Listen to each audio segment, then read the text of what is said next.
Hi hello എല്ലാവർക്കും എൻ്റെ പുതിയൊരു വീഡിയോയിലേക്ക് സ്വാഗതം. ഇന്ന് ഞാൻ ഇവിടെ ഉണ്ടാക്കുന്നത് വൈറ്റ് ഫോറസ്റ്റ് കേക്കാണ്.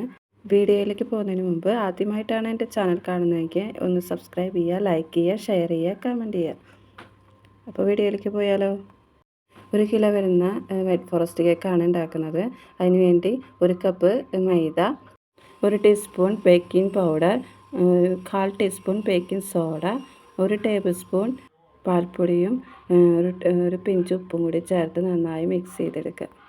ഇനി ഇത് മാറ്റി വെച്ചതിന് ശേഷം ഡ്രൈ ആയ ബൗളെടുത്ത് അതിലേക്ക് 3 മുട്ട പൊട്ടിച്ചൊഴിക്കുക.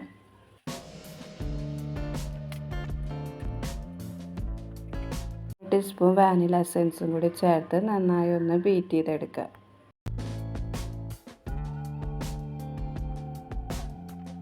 നന്നായി ബീറ്റ് ആയതിനു ശേഷം 1 കപ്പ് പഞ്ചസാര പൊടിച്ചത് കുറേശ്ശെയായി ചേർത്ത് നന്നായി മിക്സ് ചെയ്തെടുക്കുക.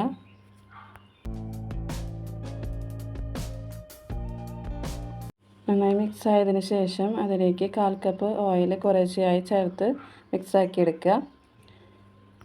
ഓയിൽ ചേർത്തതിന് ശേഷം അധികം ബീറ്റ് ചെയ്യാതെ നന്നായി ഒന്ന് മിക്സാക്കി എടുത്താൽ മാത്രം മതി.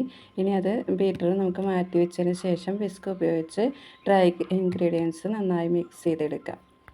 ഡ്രൈ ഇൻഗ്രീഡിയൻസ് ഇട്ട് കൊടുക്കുന്നതിൻ്റെ കൂടെ കുറേശ്ശെയായി പാലും കൂടി 1/4 കപ്പ് പാല് കുറേശ്ശെയായി ചേർത്ത് നന്നായി മിക്സ് ചെയ്തെടുക്കുക.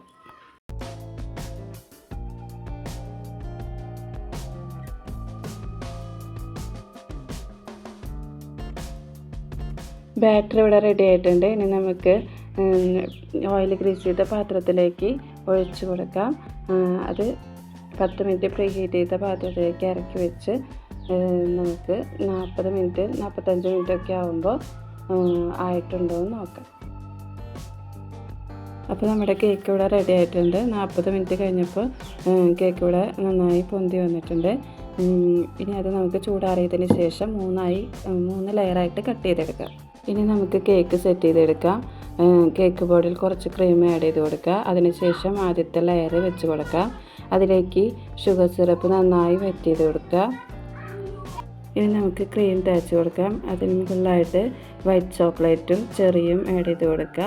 ഇനി നമുക്ക് അടുത്ത ലെയർ വെച്ച് കൊടുക്കാം. ഇതുപോലെ നമുക്ക് ഓരോ ലെയറും ചെയ്തെടുക്കാം.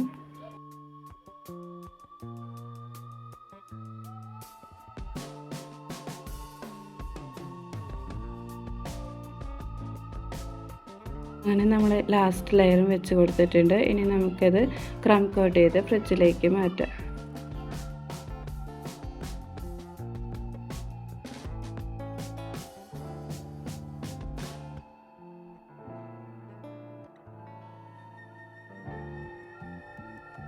ഇനി നമുക്ക് ഫൈനൽ കോട്ടിങ് ചെയ്തെടുക്കാം.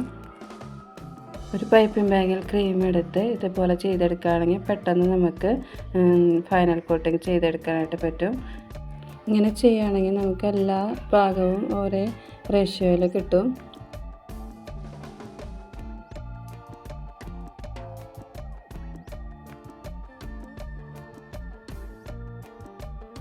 അങ്ങനെ നമ്മുടെ ഫൈനൽ കോട്ടിങ് ചെയ്തതിന് ശേഷം ഇങ്ങനൊരു ഡിസൈനാണ് നമ്മൾ കൊടുക്കുന്നത്. ഇടയിലായിട്ട് ചെറി വെച്ച് കൊടുക്കുന്നുണ്ട്. സൈഡിലായിട്ട് ചോക്ലേറ്റും കൂടി വെച്ച് കൊടുക്കുന്നുണ്ട്. നടുവിലായിട്ട് ഹാപ്പി ബർത്ത്ഡേ എന്നും കൂടി എഴുതി ഫിനിഷ് ചെയ്തെടുക്കുക. ഇതാണ് നമ്മുടെ കേക്ക്. വീഡിയോ ഇഷ്ടപ്പെട്ടാൽ ലൈക്ക് ചെയ്യുക, ഷെയർ ചെയ്യുക, കമൻറ്റ് ചെയ്യുക, സബ്സ്ക്രൈബ് ചെയ്യുക. Okay, by.